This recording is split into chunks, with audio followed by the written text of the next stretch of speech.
నమస్కారం అండి అయ్యా. నా పేరు రావు, టెంపో రావు. మన వంటి చుట్టుపక్కల 100 గ్రామాలకి గడ్డ గడ్డ గడ్డ తెలుసు, మీ ఊరి ఓటర్ లిస్ట్ తెప్పించి చూసా. ఈ ఊర్లోకెల్లా ఎదవెవడని ఎంక్వైరీ చేస్తే నువ్వేనని తెలిసింది. ఏదో మీ అభిమానం. ఏమన్నా వేసేయాలా? ఇప్పుడు మా అమ్మాయి ఉందా? వేసేయాలా? చెప్పేది విను. మా అమ్మాయి ఒకడంటే ఇష్టపడి అంటే వేసేయాలా? అబ్బా, ఎవడో ఒకటి వేస్తే గాని ఉండలేవా? డబ్బులు ఇస్తే మిమ్మల్ని వేసేస్తా. కరెక్ట్ మనిషి దొరికావయ్యా. రే వాడు నరికేసి నా కూతురు తీసుకురండి రా. ఏంటి? నిన్ను నరికి నా కూతురు తీసుకురమ్మంటున్నాను. దీన్ని తీసుకెళ్ళడం నన్ను నరకటం ఉంది. దీన్నే మామూలుగా తీసుకెళ్ళచ్చు కదా.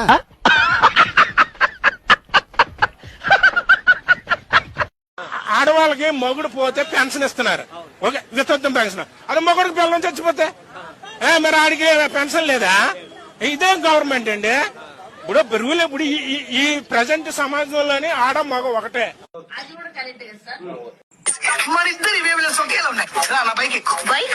Bike second hand, dress second hand, shoe second hand. నీకు రిచ్ కాలేజ్ అమ్మాయి కావాల్సి వచ్చిందా? పోరా. ఒక్క నిమిషం. సెకండ్ హ్యాండ్ అని ఇంకెంక్వైరీ చేసావు. నాకు డౌట్ ఏంటి? నువ్వు అసలు ఫస్ట్ హ్యాండేనా?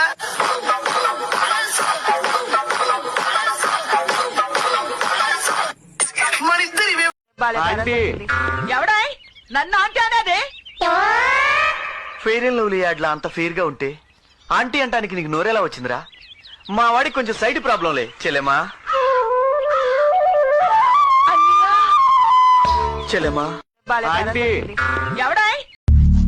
అలీబాబా నువ్వురా. రా రా.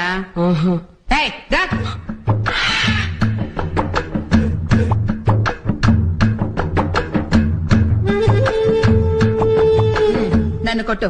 ఆడవాళ్ళని కొట్టుకోరు మేడం, తప్పు. కొట్రా, కొట్టు.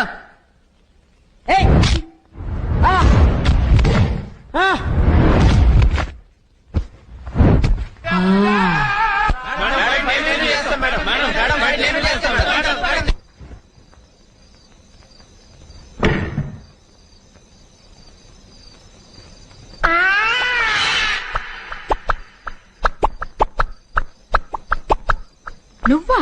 ఏంటి ఇక్కడికి వచ్చావు? మీరే కదా మేడం ఫాలో మీ అన్నారు, అందుకే ఇంటికి వచ్చా. ఏమిచ్చా? మనసు. ఏం పుచ్చుకున్నా? మనసు. మనసు ఇచ్చి పుచ్చుకున్నావా? మనసు. దాని కలర్ ఏంట్రా? దాని సైజ్ ఏంటి? దాని రుచి ఏంటి? వాసన ఏంటి? ఆకారం ఏంటి తెలుసా? వెధవ వెధవన్నారు. వెధవ సన్యాసి, వెధవ పనికిరాని, వెధవ పనికిమాలిన, వెధవ ప్రతి వెధవ సినిమాలు చూడటం మనసిచ్చానట వెధవ. ఆగు, నువ్వు ప్రేమించిన వాడి పేరేంటి? అబ్బే నేనెవరిని ప్రేమించలేదండి.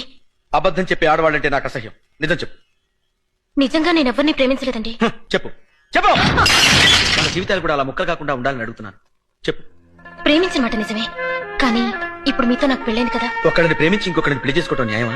ఏం చేయమంటారు? మా వాళ్ళు మిమ్మల్నే పెళ్లి చేసుకోమన్నారు. లేకపోతే చచ్చిపోతామని బెదిరించారు. తల్లిదండ్రుల్ని చెప్పుకోలేక మనసును చెప్పుకున్నావా? పిచ్చి పిల్ల. కన్నవాడిని నేను అర్థం చేసుకున్నా చేసుకోపోయినా కట్టుకున్నవాడిని నేను అర్థం చేసుకున్నాను. పద.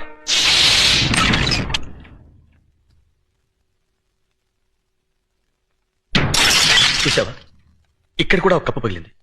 మీ ఇద్దరు విడివిడిగా ఉంటే ఇంటి కప్పులే పగిలిపోతాయి. అబ్బాస్, నీ ప్రియురాల్ని తీసుకొచ్చాను. హ్యాపీగా కాపురం చేసుకున్నాను.